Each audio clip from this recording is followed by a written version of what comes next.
Akashvani Mysuru. Cyber ಮಿತ್ರ cyber ಸುರಕ್ಷೆ ವಾರದ ಮಾತು ಪ್ರಾಯೋಜಿತ ಸರಣಿ. ಪ್ರಸ್ತುತಿ ಸೈಬರ್ ವ್ಯವಹಾರ ಸಲಹೆಗಾರ ಸತೀಶ್ ವಿ.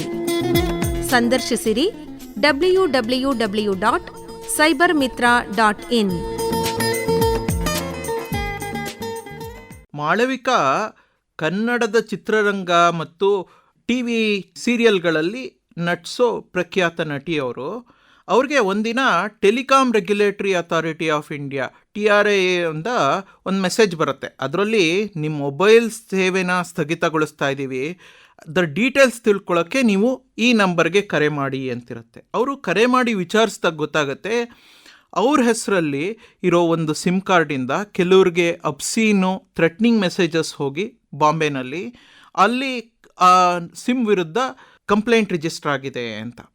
ಅವರು ಅದಕ್ಕೆ ಸಂಬಂಧಪಟ್ಟ ಪೊಲೀಸ್ ಅಧಿಕಾರಿ ಹತ್ರ ಮಾತಾಡಿದಾಗ ಗೊತ್ತಾಗುತ್ತೆ ಯಾರೋ ಅವರ ಆಧಾರ್ ಬಳಸಿ ಈ ಸಿಮ್ ಕಾರ್ಡ್ನ ಪಡೆದಿರ್ತಾರೆ ಮತ್ತು ಆ ಸಿಮ್ ಕಾರ್ಡ್ನ ಯೂಸ್ ಮಾಡಿಕೊಂಡು ಯಾರಿಗೋ ಥ್ರೆಟ್ನಿಂಗ್ ಮೆಸೇಜಸ್ನ ಕಳಿಸಿರ್ತಾರೆ ಅಂತ.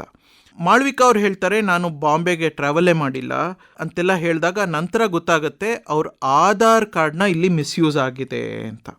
ಆ ಪೊಲೀಸ್ ಅಧಿಕಾರಿ, ಮೇಡಮ್ ಇದೇ ಥರ ಆಧಾರ್ ವಂಚನೆಗಳು ತುಂಬ ಆಗ್ತಾ ಇದೆ, ಇನ್ನೂ ಯಾವ್ಯಾವುದು ವಂಚನೆಗಳಾಗ್ತಾ ಇದೆ ಅಂತಲೂ ವಿವರಿಸ್ತಾರೆ. ಇಲ್ಲಿ ಸೈಬರ್ ಕದಿಮರು ನಿಮ್ಮ ಆಧಾರ್ ಕಾರ್ಡಿನ ಮೇಲೆ ವೈಯಕ್ತಿಕ ಸಾಲ ಪಡಿತಾರೆ, ನೀವು ಅವಾಗ ಆ ಸಾಲನ ತೀರಿಸ್ಬೇಕಾಗತ್ತೆ. ಇನ್ನೊಂದು ರೀತಿಯಲ್ಲಿ ಈ ಸೈಬರ್ ಕದಿಮರು ನಿಮಗೆ ಬರಬೇಕಾದ ಸರ್ಕಾರಿ ಸವಲತ್ತುಗಳನ್ನ ತಮ್ಮ ಖಾತೆಗೆ ಬರೋ ಹಾಗೆ ಮಾಡ್ಕೋತಾರೆ ಈ ಆಧಾರ್ ಮಿಸ್ಯೂಸ್ ಮಾಡಿ.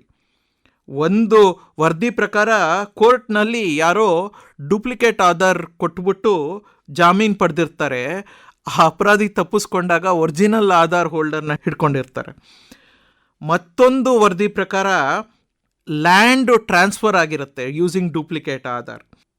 ಈಗ ಈ ನಡುವೆ ಆಧಾರ್ ಎನೇಬಲ್ಡ್ ಪೇಮೆಂಟ್ ಸಿಸ್ಟಮ್ ತುಂಬ ಪಾಪ್ಯುಲರ್ ಆಗ್ತಾ ಇದೆ, ಅದರಲ್ಲೂ ನಿಮ್ಮ ಆಧಾರ್ನ ಮಿಸ್ಯೂಸ್ ಆಗ್ಬೋದು. ಸೊ ಈ ಆಧಾರ್ ವಂಚನೆಯಿಂದ ನಿಮ್ಮನ್ನು ನೀವು ಹೇಗೆ ರಕ್ಷಿಸ್ಕೋಬೋದು ಅಂತಂತಂದರೆ, ನೀವು ಆಧಾರ್ನ ಅವಶ್ಯಕತೆ ಇಲ್ಲದೆ ಇದ್ದರೆ ಯಾರಿಗೂ ಕೊಡಬೇಡಿ.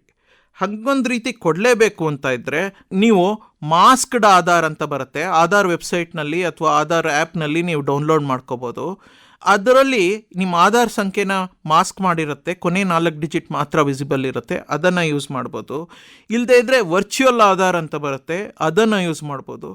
ಆಮೇಲೆ ನೀವು ಆಧಾರ್ ಕೊಡೋವಾಗ ಕಪ್ಪು ಬಿಳುಪು ಜೆರಾಕ್ಸ್ ಕಾಪಿ ಕೊಡಿ, ಅದ್ರ ಮೇಲೆ ಯಾವ ಕಾರಣಕ್ಕೆ ಕೊಡ್ತಾ ಇದ್ದೀರಿ, ಯಾವತ್ತು ಕೊಡ್ತಾ ಇದ್ದೀರಿ ಅನ್ನೋದನ್ನು ನಮೂದಿಸಿ. ಎಲ್ಲಿ ನಿಮ್ಮ ಐಡೆಂಟಿಟಿ ಅಥವಾ ನಿಮ್ಮ ಅಡ್ರೆಸ್ಸು, ಹೆಸರು, ಏಜ್ ವೆರಿಫಿಕೇಷನ್ಗಾಗಿ ಡಾಕ್ಯುಮೆಂಟ್ ಕೊಡಬೇಕು, ಅಲ್ಲಿ ಆಧಾರ್ ಬದಲು ನೀವು ಡ್ರೈವಿಂಗ್ ಲೈಸೆನ್ಸ್ ಅಥವಾ ವೋಟರ್ ID ಕೊಡ್ಬೋದು. ಆಮೇಲೆ ನಿಮ್ಮ ಆಧಾರ್ ಬಯೋಮೆಟ್ರಿಕ್ ಎಲ್ಲಾದರೂ ಕೊಡ್ತಿದ್ದೀರಾ ಅಂತಂದರೆ 2 ವಸ್ತುನ ನೀವು ಚೆಕ್ ಮಾಡಿ. ಮೊದಲನೇದು ಆ ಮಿಷಿನ್ನು ಸರಿಯಾಗಿದೆಯಾ, ಅದರಲ್ಲೇನು ಟ್ಯಾಂಪರ್ ಆಗಿಲ್ವಾ ಅಂತ ಚೆಕ್ ಮಾಡಿ. 2ನೇದು ಪಡೆಯೋ ಅಧಿಕಾರಿ ನಿಮ್ಮ ಬಯೋಮೆಟ್ರಿಕ್ ಪಡೆಯೋಕ್ಕೆ ಅವರ ಅಧಿಕೃತ ಅಧಿಕಾರಿನ ಅಂತಲೂ ಚೆಕ್ ಮಾಡ್ಕೊಳ್ಳಿ. ಆಮೇಲೆ ನಿಮ್ಮ ಆಧಾರ್ ಅಥೆಂಟಿಕೇಷನ್ ಹಿಸ್ಟ್ರಿ ಅಂತ ಆಧಾರ್ ವೆಬ್ಸೈಟ್ನಲ್ಲಿ ಆಧಾರ್ ಆ್ಯಪ್ನಲ್ಲಿ ಸಿಗುತ್ತೆ. ಅದು ಆಧಾರ್ ಎಲ್ಲೆಲ್ಲಿ ಯೂಸ್ ಆಗಿದೆ ಅನ್ನೋದನ್ನು ಹೇಳುತ್ತೆ, ಆಗಾಗ ಅದನ್ನು ಚೆಕ್ ಮಾಡ್ತಾಯಿರಿ.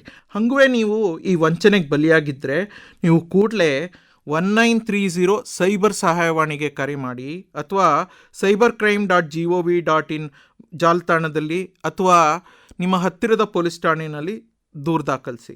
ಜೊತೆಗೆ ನೀವು ಆಧಾರ್ ವೆಬ್ಸೈಟು ಅಥವಾ ಆಧಾರ್ ಆ್ಯಪ್ನಲ್ಲಿ ನಿಮ್ಮ ಆಧಾರ್ ಕಾರ್ಡ್ನ ಲಾಕ್ ಮಾಡಿ, ಹಾಗೆ ನೀವು ಅಲ್ಲೂ ಒಂದು ದೂರು ದಾಖಲಿಸಿ.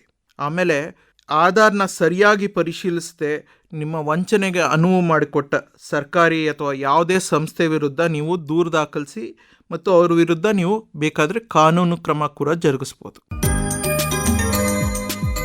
ಸೈಬರ್ ಮಿತ್ರ ಸೈಬರ್ ಸುರಕ್ಷೆ ವಾರದ ಮಾತು ಕೇಳಿದಿರಿ. ಪ್ರಸ್ತುತಿ ಸೈಬರ್ ವ್ಯವಹಾರ ಸಲಹೆಗಾರ ಸತೀಶ್ ವಿ. ಸಂದರ್ಶಿಸಿರಿ www.cybermitra.in. ಈ ಕಾರ್ಯಕ್ರಮ ಆಕಾಶವಾಣಿ ಮೈಸೂರು ಕೇಂದ್ರದಿಂದ ಪ್ರಸಾರವಾಯಿತು.